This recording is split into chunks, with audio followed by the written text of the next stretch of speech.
Welcome to Raj news. AP అసెంబ్లీలో CM Chandrababu మాట్లాడుతున్నారు. Live లో చూద్దాం. ఫస్ట్ టైం దేశంలో పీపీపీ మోడల్లో నేషనల్ హైవే స్టార్ట్ చేశారు. First proof of concept Nellore to Chennai Malaysian company, అది సక్సెస్ అయింది. విత్ ఇన్ 4 సంవత్సరాల్లో దేశం మొత్తం గోల్డెన్ క్వాడ్రిలేటరల్ రోడ్ వచ్చింది. ఇది దేశానికే ఒక మణిహారంగా తయారైంది. అక్కడి నుంచి ఆ దిశ ఇప్పుడు ఈ రోడ్స్కి వచ్చినప్పుడు ఇప్పటికే ఈ అన్ని రోడ్ల పార్ట్ హోల్స్ అన్ని క్లియర్ చేయడానికి RIDF ద్వారా 400 కోట్లు 1250 కిలోమీటర్లకి, upgradation of state highways and other roads ఒక 600 కోట్లు 1433 కిలోమీటర్లకి ఈ 2 టెండర్స్ కూడా పిలిచారు. ఇంకో పక్క ఇంటెన్సివ్ ప్యాచ్ వర్క్ 5946 కిలోమీటర్ ఒక 500 కోట్లు. ఇంకో పక్క upgradation of state highways and other roads 2104 కోట్లకి ఒక 1000 కోట్ల రూపాయలు 2104 కిలోమీటర్లకి ఇది శాస్కి ద్వారా ఇప్పిస్తున్నాం. Upgradation of category of C roads 2000 కిలోమీటర్లు 4233 కిలోమీటర్లు. మొత్తం ఏ అయితే బెటర్గా ఉండే రోడ్స్ బి అండ్ సిలో 14,966 కిలోమీటర్లు ఉంది. ఈ సంవత్సరం ఇవన్నీ పనిచేసి ఏ ఊరికి పోవాలన్నా బెటర్ రోడ్స్ వేసే బాధ్యత ఈ ప్రభుత్వాన్ని తీసుకుంటామని చెప్పి కూడా నేను మీకు తెలియజేస్తున్నాను. ఏ రోడ్డు కూడా ఇబ్బంది ఉండదు, అలాంటి ఏర్పాట్లు చేస్తాం.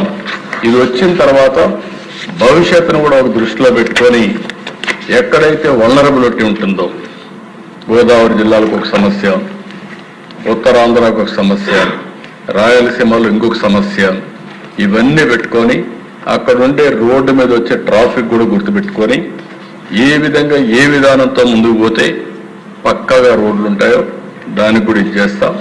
సింగిల్ రోడ్డా, డబుల్ రోడ్డా, 4 లేనా, లేకపోతే వేరియస్ మెథడ్స్. నా ఉద్దేశం ఒకటే, రోడ్ ఇండికేట్స్ కల్చర్. మన నాగరిక ప్రపంచంలో మనం ఎన్ని మాట్లాడినా, ఐటీ టెక్నాలజీ అన్ని మాట్లాడినా కనీసం రోడ్ అనేది కరెక్ట్గా ఉండాల్సిన అవసరం ఉంది.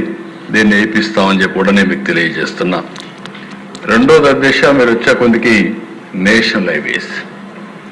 ఎప్పుడు కూడా నేను నేషనల్ హైవే మీద చాలా శ్రద్ధ పెట్టాను. అందుకే ఈరోజు మన రాష్ట్రంలో మీరు ఒకసారి చూస్తే 4739 కిలోమీటర్లు నేషనల్ హైవేస్. ఇవన్నిటికీ 1,50,000 కోట్ల రూపాయలు ఇన్వెస్ట్మెంట్ పెట్టి రాబోయే రోజుల్లో చేయాలనేది ఒక కార్యక్రమం.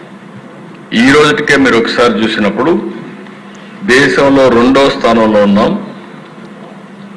1000 స్క్వేర్ కిలోమీటర్లకి 53.65 కిలోమీటర్లు నేషనల్ హైవేస్ ఉన్నాయి.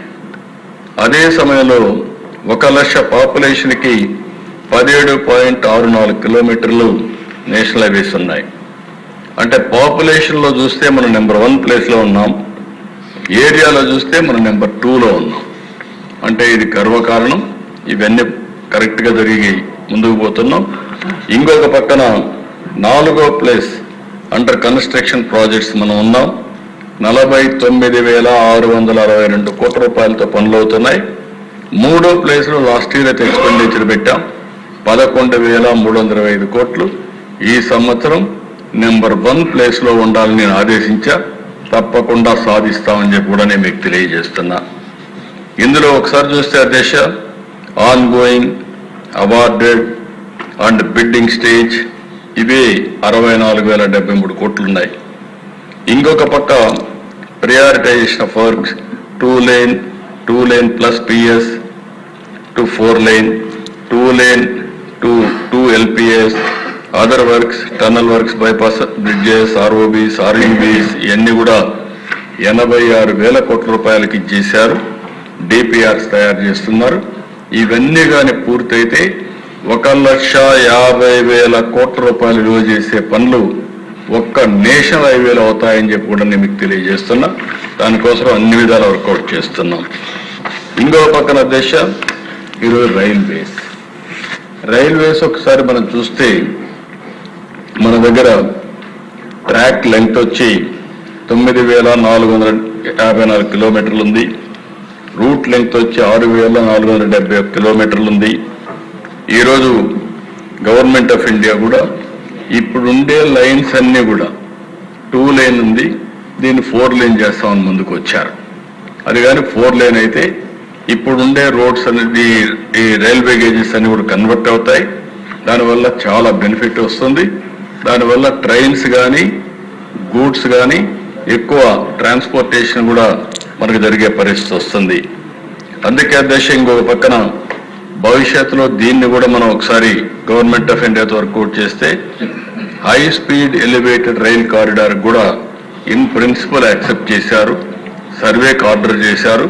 హైదరాబాద్ బెంగళూరు కారిడార్ 592 కిలోమీటర్లు, హైదరాబాద్ చెన్నై కారిడార్ 744 కిలోమీటర్లు మనం దీన్ని కూడా యాక్సెప్ట్ చేశాం. ఇది జియో టెక్నికల్ ఇన్వెస్టిగేషన్ జరుగుతున్నాయి. DGPS, lidar, traffic survey initiated by దీన్ని ఆంధ్రప్రదేశ్లో వర్క్ స్టార్ట్ చేశారు. ఇది వస్తే ఏదైతే మనం అనుకుంటున్నామో బుల్లెట్ ట్రైన్ మనకి ఇక్కడి నుంచి చెన్నైకి కానీ, హైదరాబాద్కి కానీ, బెంగళూరు కానీ, హైదరాబాద్ చెన్నైకి వస్తుంది. ఈ 4 నగరాలు కలిస్తే దగ్గర 5 కోట్ల జనాభా మార్కెట్ ఉంటుంది.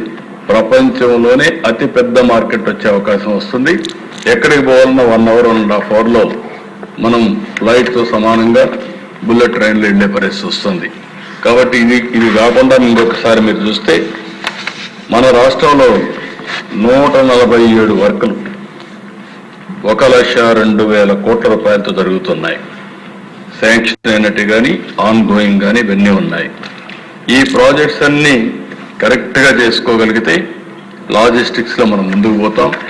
ఎప్పటి నుంచో పెండింగ్ ఉన్న అన్ని రైల్వే ప్రాజెక్ట్స్ అన్ని పూర్తి చేయడానికి కూడా ప్రయత్నం చేస్తున్నాం. ఈ హౌస్లో మనందరం గుర్తుపెట్టుకోవాల్సింది, ఈ ప్రభుత్వం వస్తానే విశాఖపట్నంలో రైల్వే జోన్ ఎన్నో సంవత్సరాలుగా పెండింగ్ ఉంటే భూమి కూడా లేకపోతే ఆ భూమి ఇచ్చి రైల్వే జోన్ ప్రాజెక్టు కూడా ప్రారంభించాం. దీనికి మనస్ఫూర్తిగా కేంద్ర ప్రభుత్వాన్ని, ప్రధానమంత్రి నరేంద్ర మోడీ గారిని అభినందిస్తున్నా, ధన్యవాదాలు తెలియజేస్తున్నారు అధ్యక్ష. ఇప్పుడు అధ్యక్ష ఇది వచ్చినప్పుడు ఇంకా కూడా ఇప్పుడు చూస్తే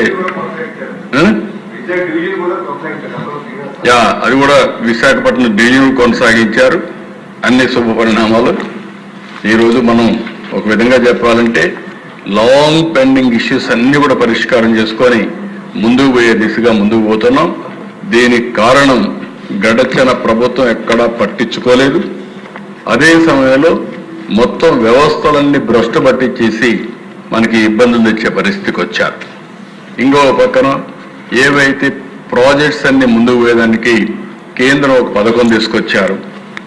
ఆర్బీఐ ద్వారా మన వాటా కొన్ని ప్రాజెక్టులు కమిట్ అయ్యాం. మన దగ్గర డబ్బులు లేక ఇవ్వలేకపోయాం. వాళ్ళు ముందుకు వచ్చింది ఆర్బీఐకి మీరు ఒక లెటర్ ఇస్తే ముందు ఫండ్స్ ఇస్తారు, ప్రాజెక్ట్ పూర్తి చేస్తాం, తర్వాత మీరు ఫ్యూచర్లో రీపే చేస్తారని చెప్పంటే దాన్ని కూడా ఒప్పుకున్నాం. అది కానీ వస్తే ఇప్పుడు ఆన్ గోయింగ్ ప్రాజెక్ట్స్ అన్నీ కూడా సుజావుగా జరిగిపోతాయి. మిగిలిన ప్రాజెక్ట్స్ వాళ్ళే చేసే పరిస్థితికి వస్తారు. ఈ కొండే సభ్యులు మీరు గుర్తుపెట్టుకోవాలి. నేషనల్ హైవే అంటే నాది కాదు, ఆర్ఎన్బి లేకుంటే రైల్వే ప్రాజెక్ట్స్ అంటే మాకు కాదనే ఆలోచన వదిలిపెట్టి మీ నియోజకవర్గంలో జరిగే అభివృద్ధికి మీరు కూడా ప్రాధాన్యత ఇవ్వాల్సిన అవసరం ఉంది. ఒక మంచి రైల్వే స్టేషన్ వస్తే అక్కడ ప్రజలకి చాలా ఫెసిలిటీస్ వస్తాయి. మంచి నేషనల్ హైవేస్ వస్తే మీ నియోజకవర్గంలో ట్రాన్స్పోర్ట్కి ఈజీ అవుతుంది. ఈ విషయం కూడా గుర్తుపెట్టుకొని నేను ఒకటే చెప్పాను, చాలామంది ఎమ్మెల్యేస్ కూడా మాట్లాడాం. ఏ నియోజకవర్గంలో ఎక్కడ కూడా ఇబ్బందులు లేకుండా ఈ ప్రాజెక్టులు సుజావుగా నడిపించాల్సిన బాధ్యత మనందరిపైన ఉంది. ఎప్పటికప్పుడు మీరు మానిటరింగ్ చేసుకోండి. కానీ మానిటరింగ్ చేసుకొని మళ్ళా మన వాళ్ళు ఎవరైనా సరే ఏ పార్టీ వాళ్ళు ఇన్వాల్వ్ అయినా లేకపోతే ఇంకొకటి కరెక్ట్ కాదు. ఆ విషయంలో స్పష్టత మనం ముందుకు పోతే ఈ 2 విషయాల్లోనే మనం 2,50,000 కోట్ల రూపాయలు లాజిస్టిక్స్ ఖర్చు పెట్టే అవకాశం వస్తుంది. It will be big game changer అని చెప్పి కూడా నేను మీకు అందరికీ తెలియజేస్తున్నా. అదే మరి అధ్యక్ష ఇక్కడికి వచ్చినప్పుడు మీరు ఒకసారి చూస్తే కాంప్రహెన్సివ్ పోర్ట్ ఎకో సిస్టమ్, ఇందులో కూడా యాజ్ ఆన్ టుడే 1053 కిలోమీటర్లు నేను చెప్పాను. లాంగ్ కోస్ట్ లైన్, ఒక మేజర్ పోర్ట్ ఉంది, 5 ఆపరేషనల్ నాన్ మేజర్ పోర్ట్స్ ఉన్నాయి, 4 గ్రీన్ ఫీల్డ్ పోర్ట్స్ వస్తున్నాయి. మొత్తం యాజ్ ఆన్ టుడే మీరు చూస్తే గుజరాత్ మొత్తం వాళ్ళ కెపాసిటీ 880 మిలియన్ యూనిట్స్ హ్యాండిల్ చేసే కెపాసిటీ.